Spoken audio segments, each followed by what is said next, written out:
This is Dan Wynn with Francis Schaeffer Studies, and I'd like to introduce you to the ninth edition of Speaking Truth to Tension. This is the official podcast of Francis Schaeffer Studies. This time we'll be discussing the tension of the politicization of America. And that really what we're getting at is the tension that exists between that politicization and us as Christians speaking to it. How do we speak to politics? How do we speak to these things? And so, first off, I'm going to talk with a friend of mine, Ian Bars, who I've spoken with many years, with many long discussions late into the night at many of the Labrie conferences. And he is a longtime friend, but also has some experience in the area of politics. And likewise, after we discuss a little bit with him, I'll go on to go a little bit deeper into Schaeffer's thought and explain something of his take on it. And hopefully that will shed some light for us about how we speak truth to tension in the area of politics. And so I hope you enjoy this and it's edifying to you. And so we'll get this started.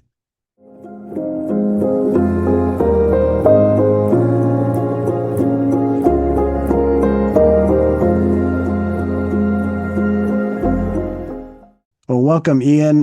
So, for those who don't know, I spent many hours talking with Ian offline every year at the Labrie conference, and it's many years now. And so, welcome, Ian. We get a chance to talk about things online.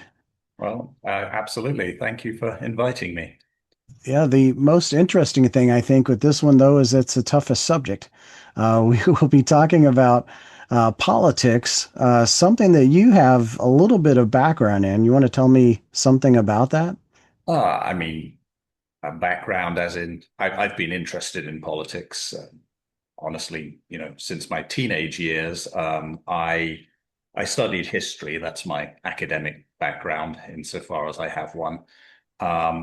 Came to the US nearly 20 years ago now, and I'm not the kind of person who could be somewhere without being involved. So I tell people I became a US citizen, and I think I voted in my first primary 3 weeks later Oh, wow. after I became a citizen.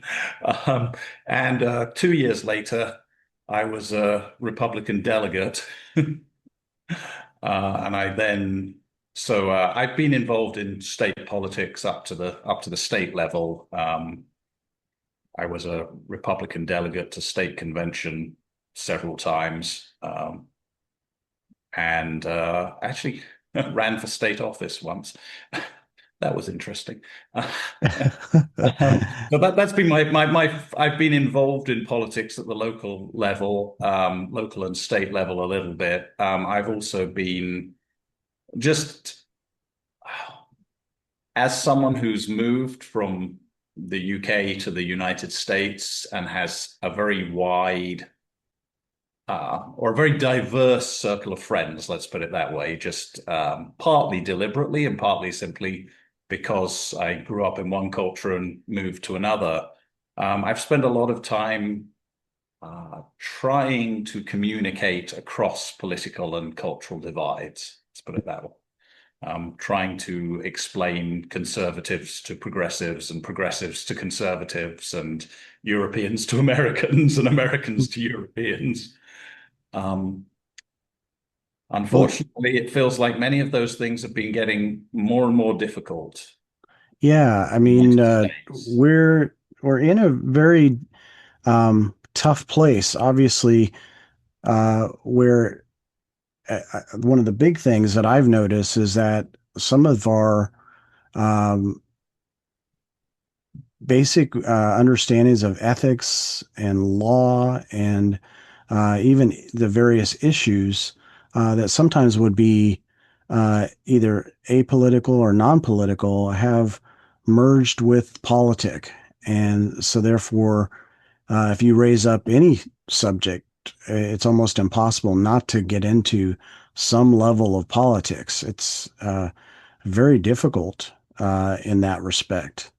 Yeah. Um, I mean, we've seen that it's the, I mean, people talk about the politicization of everything. Um, mm, and it's certainly true. And I think part of it is, as I suspect you would agree, is with the loss of any kind of moral consensus. We are arguably the most, I think the United States in the 21st century is possibly the most diverse society in the world. mm, When I say diverse, I'm not thinking solely or even most importantly about the ethnic or racial diversity, although that's probably true as well.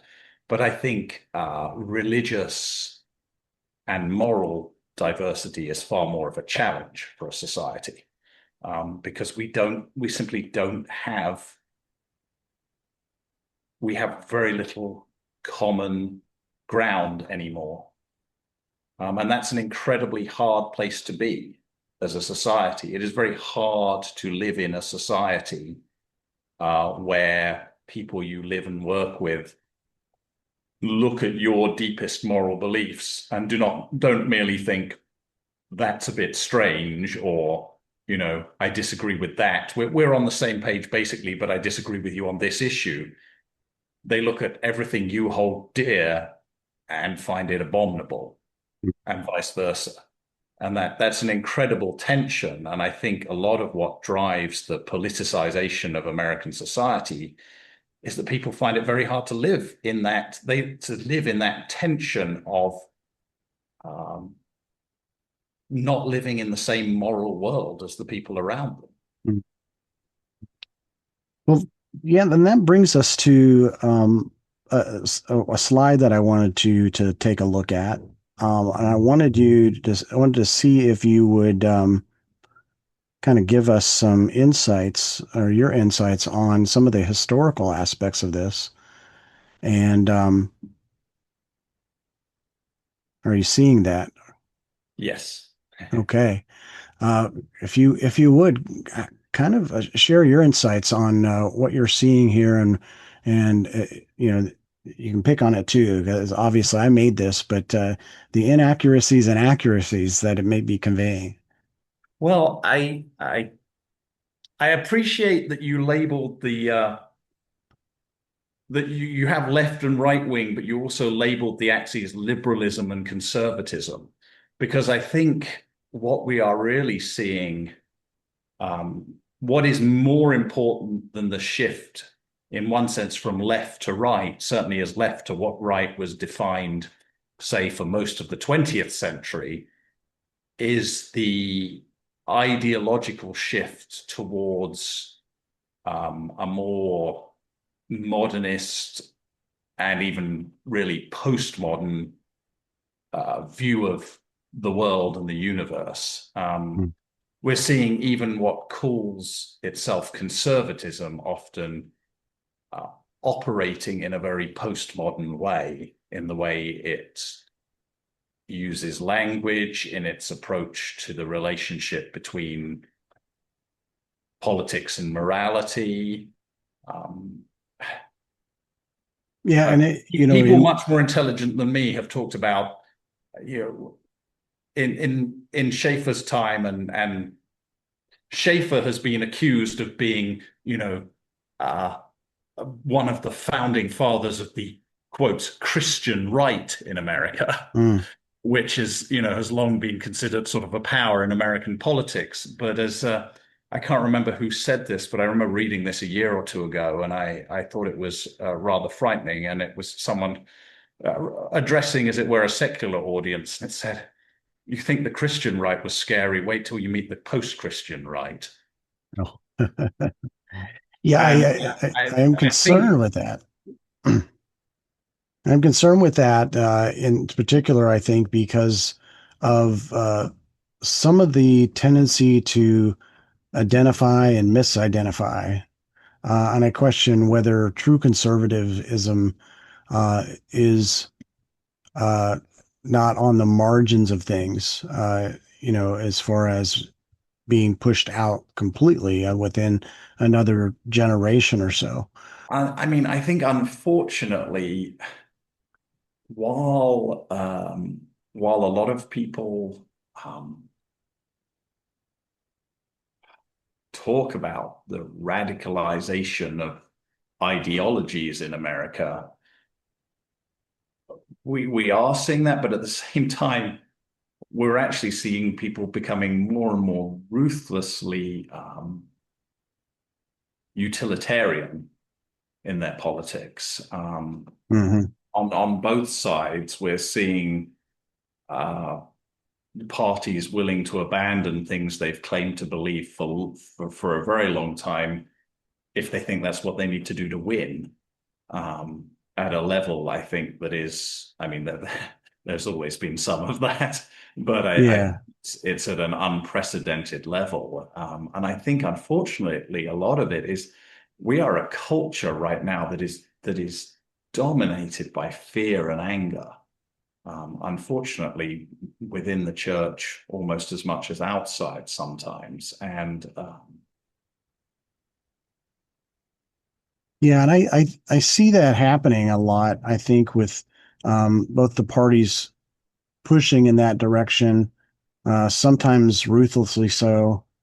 Um, and you're not used to uh, people of the past, or both parties of the past, taking those sort of shots at each other, and not being uh, not still wanting to maintain their allegiances to America as America. Um, I see sometimes there, if you're not in my party, then you're not really America. And when I see some of that go on, I get concerned about the abuses that and where that takes us. absolutely. And I mean, it's just, I mean, I do think a lot of it comes down to this total loss of consensus in our society. And I would not disagree with those who say that a society without any consensus is unsustainable, in the sense that, that there is a minimum level of consensus that a society needs to be able to function. Certainly a democratic society, or a society that has any form of the rule of law whatsoever. I think where I differ from a lot of Americans on both sides is that they think that we can recover that consensus by top-down political force. Mhm. And I simply, I mean, from the point of view of a historical and cultural analysis, I don't think that's possible in Yeah. the United What States. you're making a really great point here, and this one that Schaeffer made in particular, he quoted specifically in a Christian manifesto. He quoted from Witherspoon, and Witherspoon actually had two quotes, actually three. One of them, a republic once equally poised must either preserve its virtue or lose its liberty. So that this idea that we're holding to something uh, as precious as our liberties is only preserved by virtue, because virtue actually keeps those liberties in check, right? Um, he also said elsewhere, he is the best friend of American liberty, who is the most sincere in acting and promoting pure and undefiled religion. So that Christianity provides that base, or at least in the Christian ethos, holding society to a level of certain virtue that where we can actually be in right alignment with each other, even Christian and non-Christian for that matter. Right. And so, what are your thoughts on that? Yes, I mean, I agree. I mean, it takes a certain kind of culture to maintain a certain kind of political system. Mhm. Um, and I think, again, I'd hardly be the first person to say this, but the West has been running on the fumes in the gas tank of its Christian heritage for a couple of generations now. I mean, Os Guinness talks about the golden triangle. I'm sure you've, I'm trying to remember exactly how he formulates it, but basically that religious liberty leads to um, the virtues, the civic virtues necessary to preserve a free society, which allow religious liberty to exist, and so Ex- on. Exactly. Liberty, yeah, and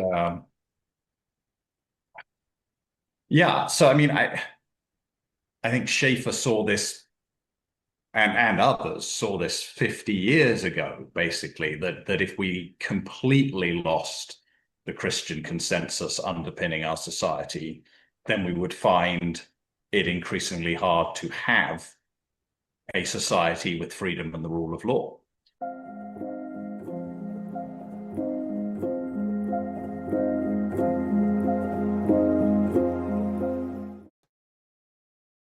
All right. So as we continue this discussion on the politicization of America, uh, it's important for us to break this down a lot further. Um, if we think about some of these aspects of what's been communicated, um, we should analyze what our current political climate is. And that's a little bit of what Ian and I was attempting to do. Think about this for a moment. The political elevation to worldview. Politics maxims now overlap worldview concerns.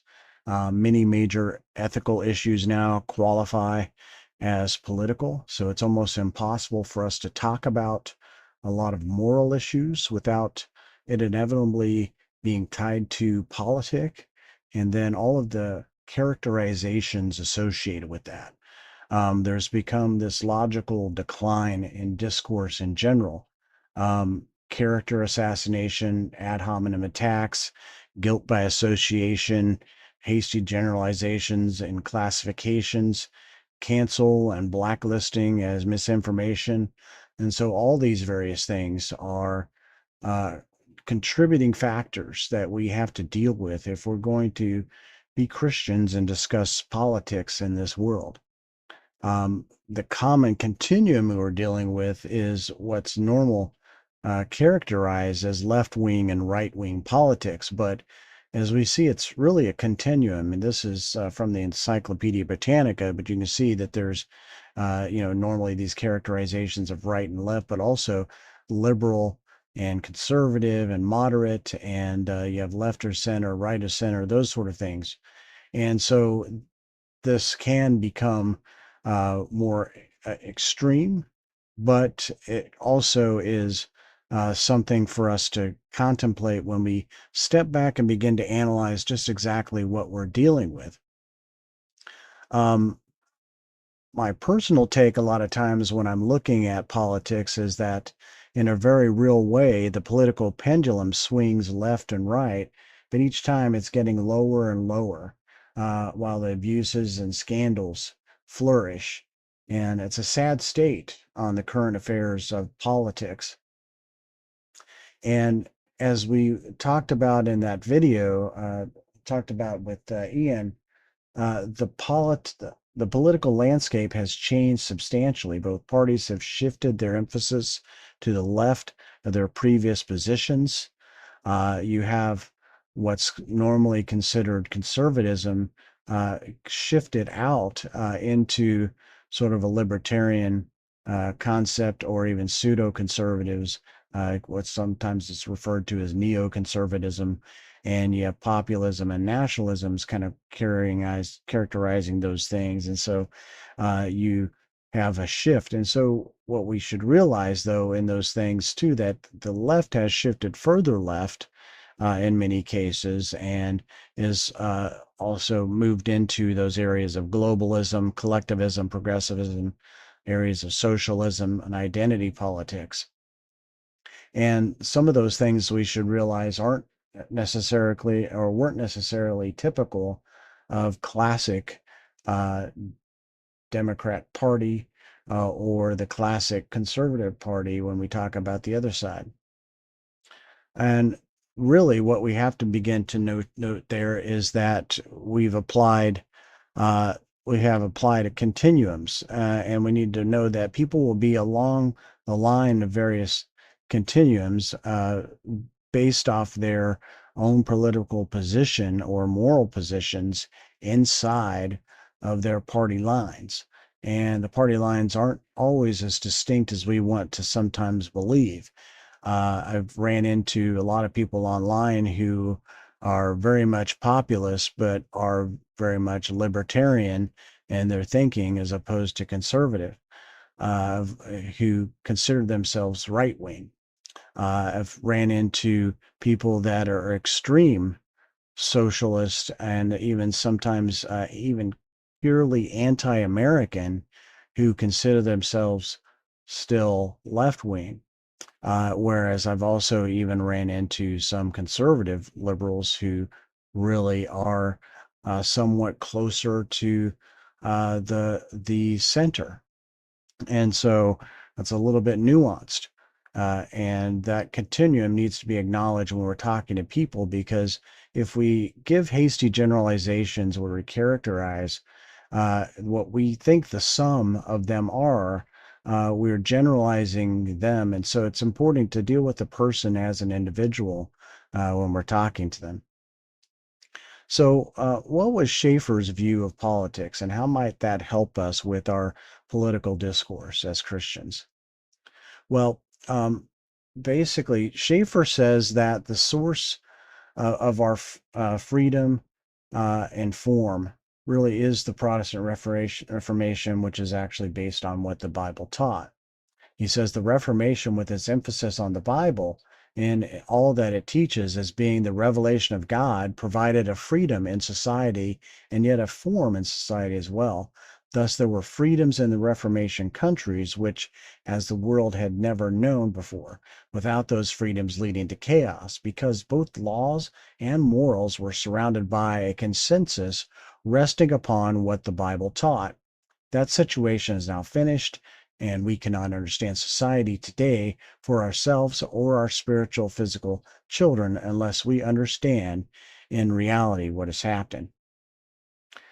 And that specifically is found in The Great Evangelical Disaster, his book. Now, but his specifics on the Reformation freedom, he says Christianity brings with it many secondary blessings. One of these has been titanic freedoms, and yet without those freedoms leading to chaos, because the Bible's absolutes provide a consensus in which freedom can operate. But once the Christian consensus has been removed, as it has been today, then the very freedoms which have come out of the Reformation become a destructive force leading to chaos in society. And this is why we see the breakdown of morality everywhere in our society today, the complete devaluation of human life, a total moral relativism, and a thoroughgoing hedonism. So it's impossible if we were to try to classify where Schaeffer stands. I think anybody who would read a Christian manifesto today would have to objectively classify him as conservative. Um, Although Schaeffer never specifically identifies or labels himself by using a party by name anywhere in his books. That might be a surprise to people who would characterize him as a founder of the Christian right. Yet at the same time, we should understand his reasoning for that. Schaeffer was concerned with his identity as a believer, his identity as an evangelist, and specifically his understanding that the gospel is more important than politics. And so that specific note there is to make it quite distinct. Uh, as he's talking about things, he's addressing the moral issues and the matters of those things, but he's not identifying with a party line, because his most important party line, he doesn't want it to be confused or getting in the way of his presentation of the gospel of what Christianity truly is, as he tries to commend the Christian faith to people. So that should be understood. And then likewise, he can objectively be classified as a conservative, like I said, but in a time when there were legitimate left and right wing conservatives. Schaeffer maybe could be considered by some a little bit left in some positions, specifically because of maybe some of his European thinking, but I think overall right. Uh, so he spoke at the same events as Gerald Ford at least once and was friends with Reagan and others. But let's be careful with that because Schaeffer himself did not want to be tied up in these classifications. He wanted to be sharing the gospel, and he didn't want that to get in the way of the gospel. But he realized he had to stand up for truth and stand up for uh, the uh, the biblical worldview in this culture. So here's Reagan's eulogy to Schaeffer. It says, he will long be remembered as one of the great Christian thinkers of our century, with a childlike faith and a profound compassion toward others. It can rarely be said of an individual that his life touched many others and affected them for the better. It will be said of Francis Schaeffer that his life touched millions of souls and brought them to the truth of their Creator. And so this was a pretty fascinating statement for anyone to hear at the time. But as we think about his political classification, he was also an ethical activist. He was very involved in some of the early uh, protest, specifically in the area of abortion. Here we see this picture and from his article, "The Slaughter of the Innocents," and he is sitting on a statuette that specifically is devoted to that issue. He also marched in various marches for uh, the against abortion and euthanasia. So he was very active as an activist. And then he was also highly influential in the moral majority and Christian right movement. So one thing in one interview I recall him specifically saying, if you don't like how it's being done, get in and do it better. I'm paraphrasing there, but basically he's like, if people, you see people on the right who are or this Christian right or the moral majority and who are standing for things, but they are getting it wrong, then get in and do it right. Get in and fix that, do it better. And so I think that was an important understanding of his conviction there. But he overall, though, he warned against both a left and right wing authoritarianism. In other words, false victories. And we're going to talk about some of those things and why those aspects begin to be realized in his thinking. So let's talk about that left or right thing. Let us also think of the term the new right. There is an extreme right to be leaned against, but this term, the new right, too, has become a term with a negative connotation and is used as a put down. When our when one examines this, it too is usually not defined and often seems to refer to anyone who is ready to stand against the slide of our day rather than going along with accommodation.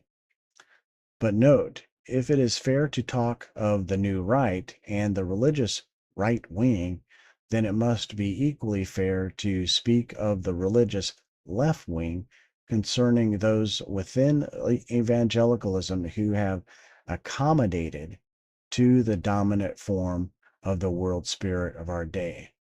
And so notice that he makes that distinction of left and right wing and makes that distinction that the left wing is an accommodation to the secular worldview in his thinking. And he says, I have not done so, for I dislike the name calling attacks which some have used instead of dealing with the facts and content as I have tried to do.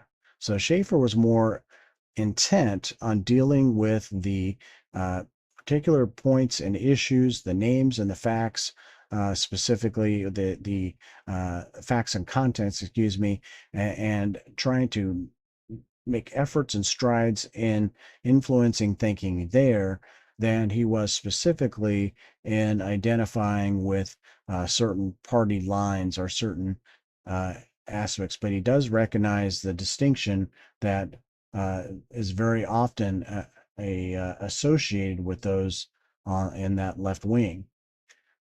But if I had to use left wing, he says, to discredit what I have seen describing it would not have been unfair. So, an important distinction there. That's as far as I see Schaeffer ever going on making that really stamped differential between left and right wing as far as his approval things. A lot of times he spends time dealing with the issues, and he may address liberalism, but he usually, a lot of times when he's speaking, he's addressing specifically religious liberalism, but and as opposed to secular political liberalism. But I think that he definitely connects the dots. And I think that's important for us to understand. It's important for us to uh, think about as we examine where we are. I'm not trying to influence anyone with respect to this and saying, well, Schaeffer was this, and so you should be that. But we should be examining those issues and examining whether we as a Christian can uh, go by or abide by the issues of those given platforms and to discern where we rightly should stand as believers. And so, what Schaeffer is more intent and spends a good deal of time dealing with is this concept of the authoritarian left and right. He says, and I ask really this question: authoritarian left or right, which one do you want? Certainly, what I have stressed many times is correct. Merely being conservative, and it's specifically merely being conservative, is no better than being non conservative per se. And he says this: conservative humanism is no better than liberal humanism. Authoritarianism from the left is no better than authoritarianism from the right. What is wrong, no matter what tag is placed upon it. So Schaeffer's point is really that there can be abuses on either side. And what is he talking about? Well, if you look at political theory, and this is a complicated chart, but I invite you to, take a screenshot or something and observe this a bit. Uh, as you think about this, I mean, there is a tension. I'll take my pointer here, and the tension really is we're balancing as in America freedom and control, or what Schaeffer specifically used the word form. So we have form and freedom, control and freedom being balanced properly in the scope of the Christian ethos, the scope of the American understanding of how to rightly govern. And specifically in that, you have the basically traditional conservative and Republican, at least in the past generation, who have been somewhat close to each other, at least maybe 50 years ago. They were incredibly divided on certain economic issues and things, and but yet there was at least an ability to have some commonality.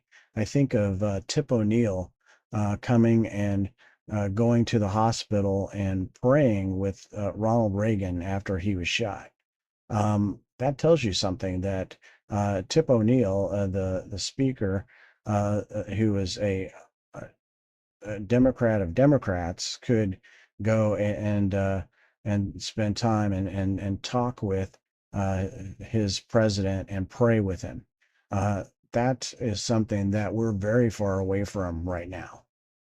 And that shift to the left, as we see the shifts, if you shift into democratic socialism or the abuse of that being statism or nationalism, you could very shift into forms of communism and authoritarianism. But if you go to the extremes of democratic socialism toward forms of social anarchism, and then that develops into anarchy. Anarchy has to be suppressed somehow, and it's as Schaeffer quoted from another that whenever freedom is destroyed, the yearning for order will eventually destroy freedom. Those concepts eventually it draws that anarchy needing to be suppressed through authoritarianism. And likewise, on the other side, if Republicans, even though neoconservatism is kind of considered the new right, which is a kind of combination, in my thinking, of more of a mix of maybe libertarianism and the freedom orientation, and specifically aspects of um, a little bit what's formerly the left in some thinking areas, but then still some of conservative values being present. But if it forms and has abuses, it could devolve into forms of nationalism. So an absolute nationalism, which would be an abuse thereof, or the extremes of libertarianism. If they go to anarchy, they too would be suppressed, or uh, for if it did come to something of fascism, and fascism is usually put on the right side. It's a little bit peculiar to put it there because before the fascists were fascists in Nazi Germany, they were National Socialist, and so National Socialists would be on the other side. So he used National Socialism in order to bring about fascism. So I think the if you were to categorize it rightly, Hitler was over here, and then he used National Socialism to bring us to here, and then it devolved into a mix of authoritarian fascism. So that's a distinction that I think that the Democrats are not understanding at the time, even in our current day.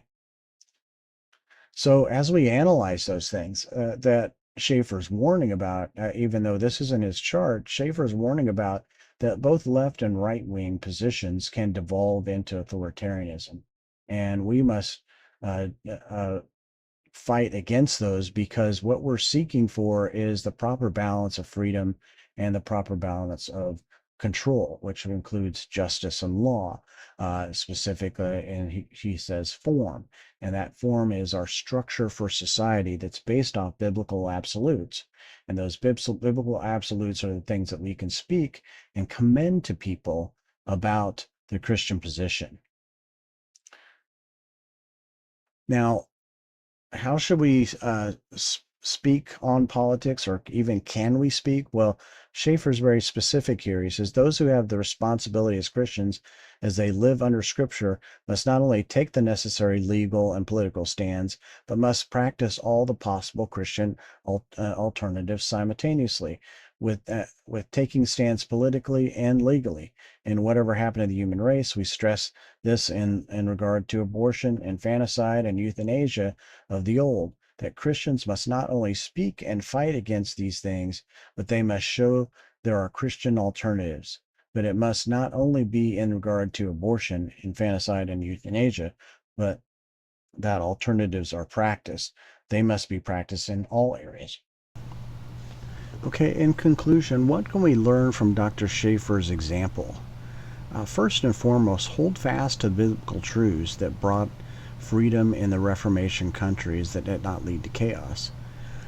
Stand for the ethical nature of the foundation of America, or if you're a Christian in another country, the same applies there.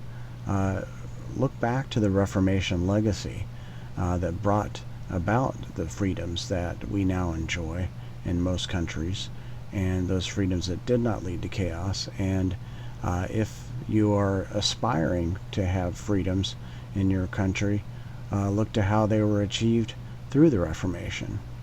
And also, secondly, stand for truth and loving confrontation. As Schaeffer says, take the necessary legal and political stands.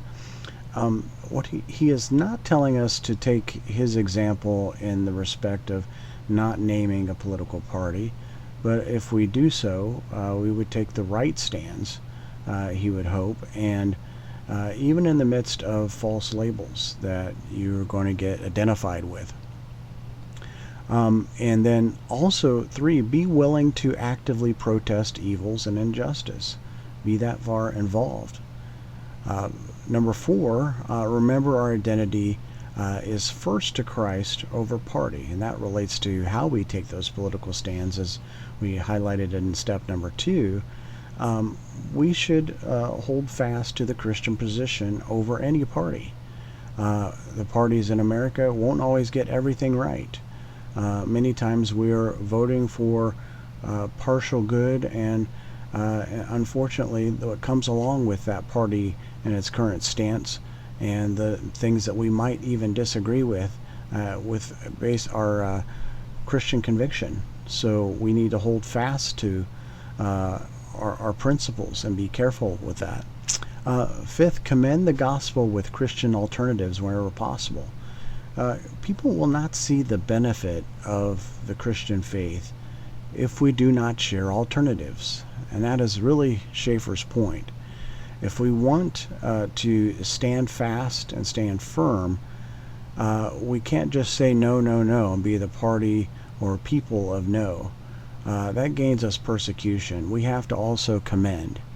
And not that we will ever fully escape persecution, but we do have to commend right alternatives and the goodness that comes about because of the Christian faith, and the beauty of that are things that cannot be refuted.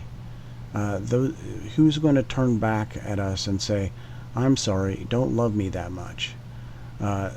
That's what Christianity does. Christianity loves people and seeks to allow mankind to flourish on the earth and have proper dignity in that by being proper models of their Creator. Number six, stand against authoritarianism from the left or the right. And I think we also have to be really careful in this one, because I personally find this a constant thing that I'm just being mindful of. After having read so much Schaeffer, I look at the left and I look at the right, and I see authoritarian possibilities on both sides in our current day. I see some trends in thinking that lean toward authoritarianism in both sides. Some are skewed and put forth as labels toward the other, and in order to diminish their value so that they can get elected. As Ian was saying, sometimes certain people will say anything they can, calling people names and such, just to get elected, just to make the other person look bad so that they'll get the vote.